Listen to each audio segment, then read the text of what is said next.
தந்தை பெரியார் என்ன சொல்றார், சுயமரியாதை இயக்கத்தை தோற்றுவித்தது ஏன் அப்படின்னு சொல்லும்போது அதுக்கு அழகான விளக்கத்தை சொல்றார். ஜாதி உலகத்துல ஏன் எங்கேயாவது ஜாதிங்கிறது நம்ம நாட்டில் இருக்கிற அளவுக்கு வேற எங்கேயாவது இருக்கா அப்படின்னு கேட்டால் கிடையாது. அதுக்கு ஒரு உதாரணம், அந்த சொல்லை எப்படி கையாண்டார்.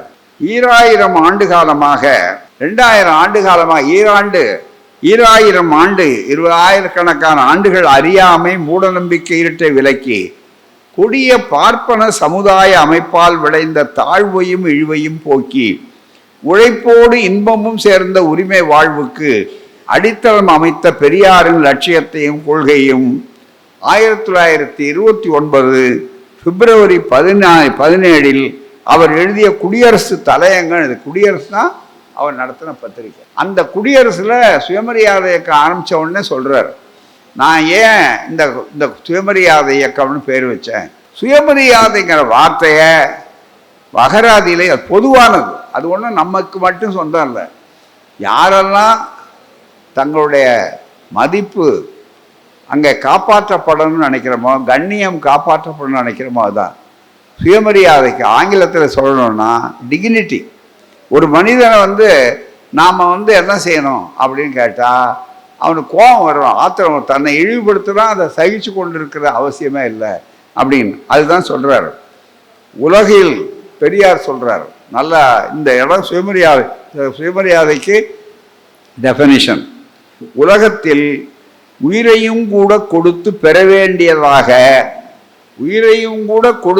வேண்டியதாக அவ்வளவு மதிப்பும் விலையும் பெருமானம் உள்ளது சுயமரியாதையே ஆகும்.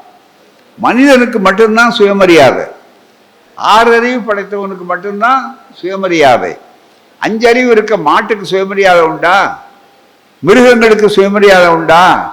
அது மேல என்ன செஞ்சாலும். அதை விட ஒரு நல்ல உதாரணம் சொன்னார் இந்த நேரத்தில், இதை முடிச்சுட்டு சொல்றேன் நான். பிபிசி சொன்னார், உலகத்தில் உயிரையும், தந்தை பெரியார் சொல்றார், உலகத்தில் உயிரையும் கொடுத்து பெற வேண்டியதாக அவ்வளவு மதிப்பும் விலையும் பெருமானம் உள்ளது சுயமரியாதையாகும்.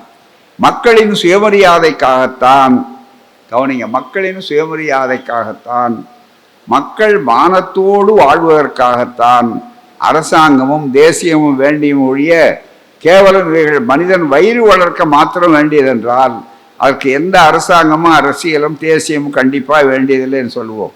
உண்மையான சுயமரியாதை உணர்ச்சி மக்களுக்கு தோன்றிவிட்டால் அதுவே அரசியலையும் தேசியத்தையும் மற்றும் மத இயலையும் தானாகவே சரிப்படுத்தி கொள்ளும். இந்த சுயமரியாதைங்கிறது என்ன, ஏன் அவருக்கு என்னன்னா இப்போ தத்துவத்துக்காக சொல்லலை. அவர் சமூகத்தில் பெரியார் எந்த நூலகத்துக்கு போய் படிக்கல. பெரியார் பள்ளிக்கூடமே போகாதவர். பட்டறிவு, பொது அறிவு, அனுபவம், மக்கள் மத்தியில் பார்க்குறார். ஒருத்தனை தொடணுங்கிறான், இன்னொருத்தனை தொடாதேங்கிறான். ஒருத்தனை படிக்கலாங்கிறான் மேல் ஜாதிக்காரன், இன்னொருத்தனை கீழ் ஜாதிக்காரன் நீ படிக்கக்கூடாது மண் தர்மம் சொல்கிறான். காரணம் என்ன, கடவுள் அப்படி படைப்பிச்சிட்டார் அப்படிங்கிறான். அப்போ பெரியார் கேட்டார், இந்த மனிதனுக்கு உலக நாடுகளில் எங்கேயாவது பிறக்கும் போதே ஒருத்தன் மேல் ஜாதிக்காரன் பிறகுறானா? ஏன் நம்ம நாட்டில் மட்டும் ஜாதி தத்துவம் இருக்கு?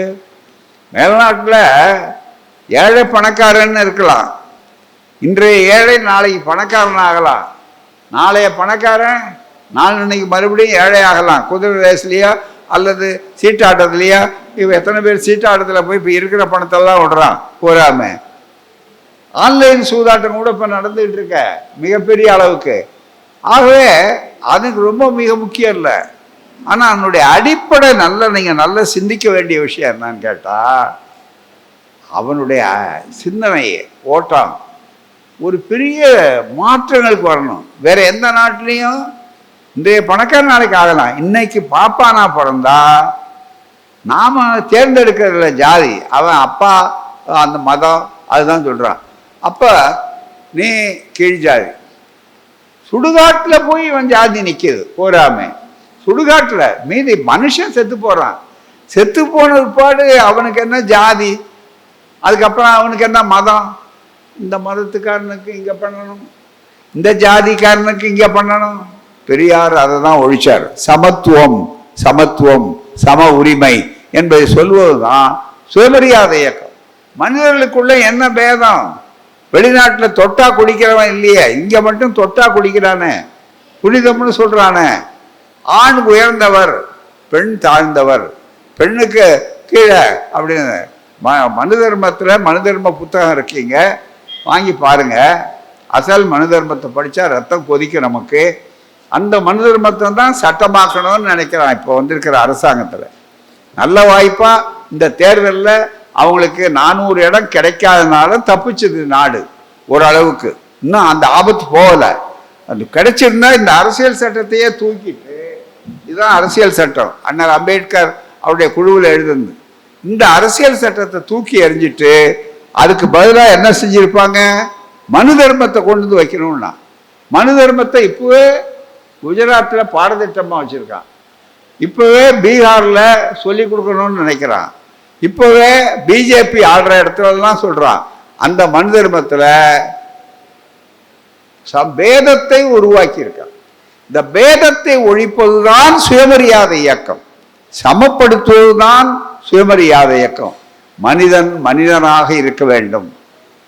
மனிதன்ல ஒருத்தர் உயர்ந்தவர் ஒருத்தர் தாழ்ந்தவர் கிடையாது. ஆண் பெண் பிறவி பேதம். முதல்ல சுயமரியாதை இயக்கத்துடைய கொள்கை என்ன அப்படின்னு கேட்குறப்ப ஐயா பெரியார் ரொம்ப எளிமையா சொன்னார். சுயமரியாதை இயக்கத்தில் பிறவி பேதம் மனிதர்களுக்குள் கிடையாது. இதை சொல்றதுக்கு தான். என்ன நீ இழிவுபடுத்தினா நான் அதை பொறுத்து கொண்டு இருக்க மாட்டேன். ஏன்னா உன்ன மாதிரி தான் மனிதன் நானும். எனக்கு உனக்கு என்ன வித்தியாசம்? வேற நாட்டில் இருக்கலாம், எல்லாம் இருக்கலாம், எனக்கு அந்த வாய்ப்பை கொடு, நானும் அதே மாதிரி உன்ன மாதிரி வச்சிருக்கேன் அப்படின்னு சொல்லக்கூடிய ஒரு துணிச்சல் இருக்கு பாருங்க. அந்த மானத்தை, அதுதான் மான உணர்ச்சி. நீ கீழே இரு, நீ அடிமையா இருந்தா நான் ஒத்துக்கோனா, நீ கேவலமா இருந்தா ஒத்துக்கோனா? அதை எண்ணி பார்த்து சிந்திக்க வைத்ததுதான் சுயமரியாதை. அதனாலதான் சொல்றார், மனிதன் உயிரையும் கொடுத்து பெற வேண்டிய விஷயம் மானம் அப்படின்னு. திராவிட சமுதாயத்தை திருத்தி மானமும் அறிவும் உள்ள மக்களாக உலக மக்களை போல் என் மக்களையும் ஆக்க வேண்டும். அதுதான் பெரியார் சொன்னது. உலகத்தில் எப்படி நல்ல சுதந்திரமா இருக்கிறான்?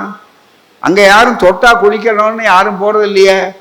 இங்க அப்படி இல்லையே. இவன் கரை உங்களுக்கு தெரியாது. ஒரு காலத்துல தாழ்த்தப்பட்ட சமுதாயத்தை சார்ந்த நம்முடைய பட்டியல் என்னம்னு இன்னைக்கு சொல்றோமே கான்ஸ்டியூஷன்ல, நம்ம சகோதரர்கள் அவங்களாம், நம்மெல்லாம் யார் இவனா பிரிச்சு வச்சுக்கிட்டது. அதுல நமக்கு யாரு என்னங்கிறது கேட்டா உழைக்கிற அவன் தான் அதிக உழைக்கிற சகோதரர், நம்ம சகோதரன். இந்த குற்றாலத்துல குளிக்கிறதுக்கு அனுமதி கிடையாது. இந்த குற்றாலத்துல போய் எல்லாரும் குளிக்கிறாங்கல்ல, இன்னைக்கு அதே மாதிரி எல்லாரும் குளிக்கிறதுக்கு உரிமை கிடையாது. போறாம 50 வருஷத்துக்கு முன்னால, 60 வருஷத்துக்கு முன்னால, 70 வருஷத்துக்கு முன்னால இங்க குளிக்கிறதுக்கே கிடையாது. அவங்களுக்கு தனி இடம். அப்படின்னா நீ தாழ்த்தப்பட்டவனா, எஸ்சியா எஸ்டியா, நீ சூத்திரனா, உங்களுக்கு கிடையாதுன்னு வச்சிருந்தாங்க. யாருக்காவது சந்தேகம் இருந்தா தமிழ்நாட்டில் காந்தி அப்படிங்கிற இடத்த போய் பாருங்க.